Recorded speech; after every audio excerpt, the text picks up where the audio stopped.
부부가 함께 읽는 북한어 성경. 레위기 14장. 여호와께서 모세에게 이같이 말씀하셨다.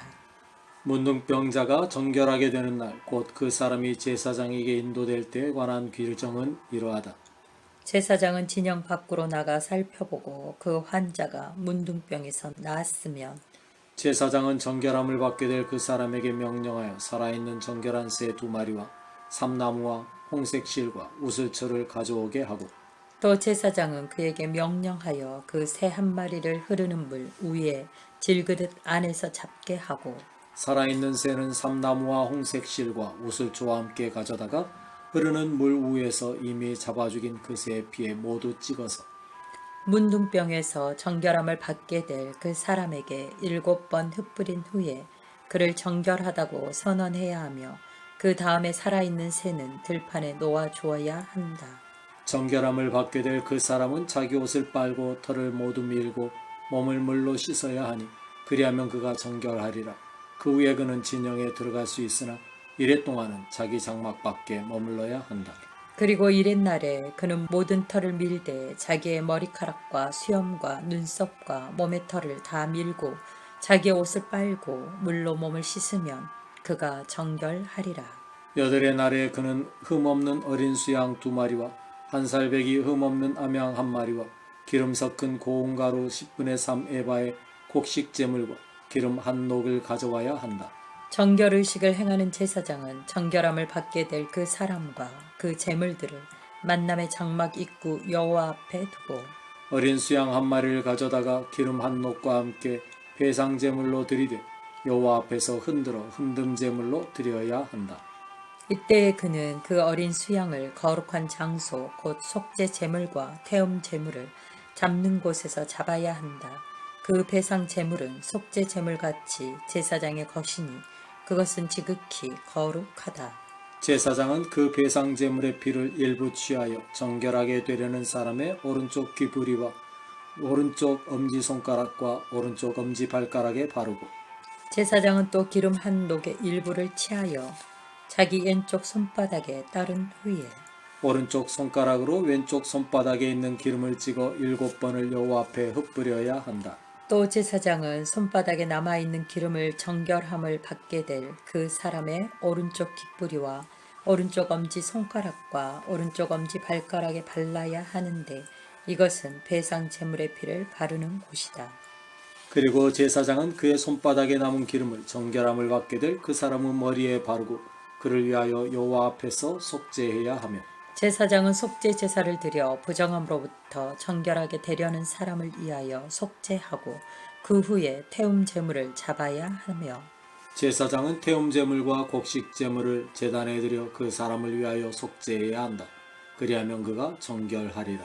그러나 그 사람이 가난하여 그 힘이 미치지 못하면 그는 자기의 속죄를 위한 수양 1마리를 흔들어 배상 제물로 드리고 곡식 제물로는 기름 섞은 고운 가루 10분의 1 에바와 기름 한 녹을 가져오고, 그 힘이 미치는 대로 산비둘기 2마리나 집비둘기 새끼 2마리를 가져와 1마리는 속죄 제물로 다른 1마리는 태움 제물로 드려야 하는데, 여드렛 날에 정결의식을 위하여 그것들을 제사장에게 곧 만남의 장막 입구 여호와 앞에 가져가야 한다.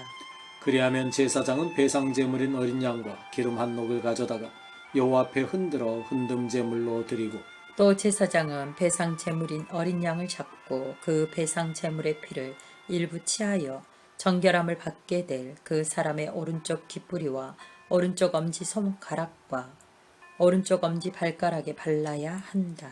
그리고 제사장은 그 기름 중 일부를 자기의 왼쪽 손바닥에 따르고 오른쪽 손가락으로 왼쪽 손바닥에 있는 기름 일부를 찍어 여호와 앞에 7번 흩뿌려야 한다.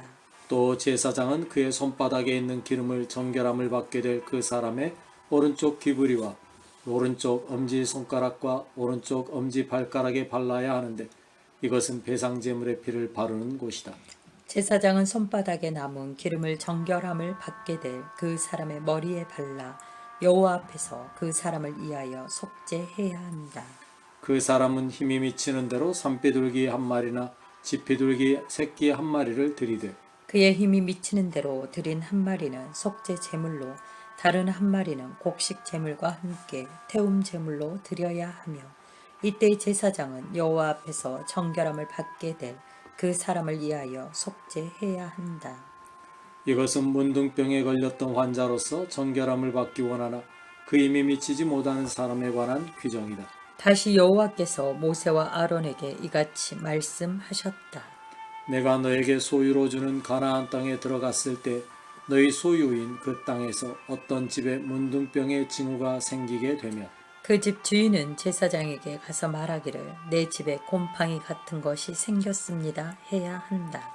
그러면 제사장은 그 징후를 살피러 가기 전에 그 집에 있는 모든 것이 부정하게 되지 않도록 하기 위하여 그 집을 비우도록 명령한 후에 그 집에 들어가 살펴보아야 한다. 그가 그 얼룩을 살펴보아 그 집의 벽에 푸르스름하거나 붉으스름한 얼룩이 있고 거기가 다른 벽들보다 우묵하면 제사장은 그 집 문으로 나와 그 집을 이레 동안 폐쇄하였다가 이튿날에 다시 살펴보아 그 얼룩이 그 집의 다른 벽에 퍼졌으면 제사장은 명령하여 그 얼룩진 돌들을 벽면에서 뜯어내어 성 밖의 부정한 장소에 버리게 하고 그 집 안의 사방을 긁어내어 그 긁은 흙을 성 밖의 부정한 장소에 버리게 하고 다른 돌들을 가져다가 그 돌들의 빈자리를 메우고 다른 흙을 가져다가 그 집에 바르게 해야 한다.